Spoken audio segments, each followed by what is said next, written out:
हम किशोरी जहाँ सबटा के प्रणाम करै छी। एटा भगवती के गीत लऽ कऽ एलहुँ हँ। नीक लागत तऽ लाइक कमेंट सब्सक्राइब करब। ई हमर भतीजी अछि। जय माता दी। जगदम्ब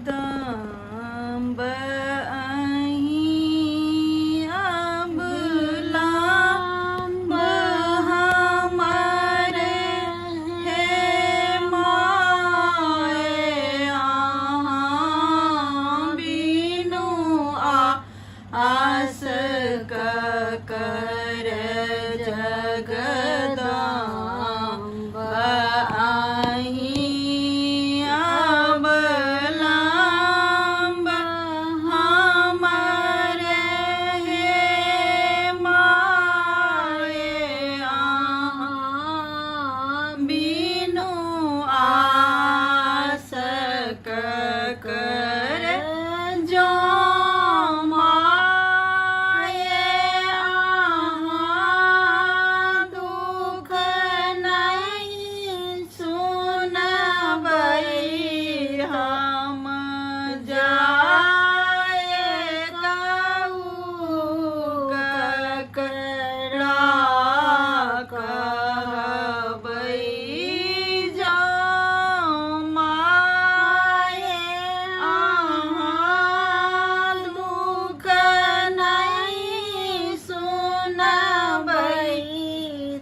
अबलम्ब हम भरि जग सो ठुकरायल छी। माई के शरण में आयल छी। हम भरि जग सो ठुकरायल छी। माई के शरण में आयल छी। देखू नाव आरल अछि बीच भमर। देखू नाव आरल अछि बीच भमर। हे माये अहाँ बिनु आस ककर। जगदम्ब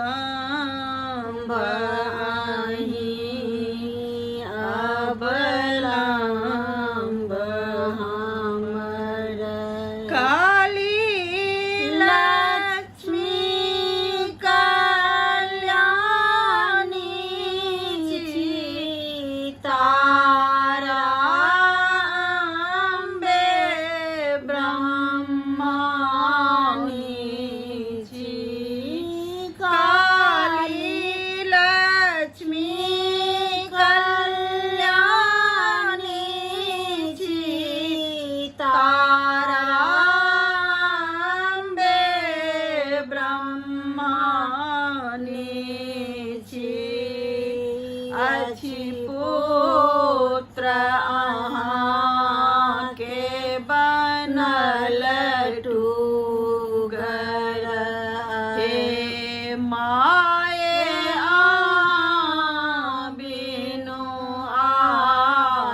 रहे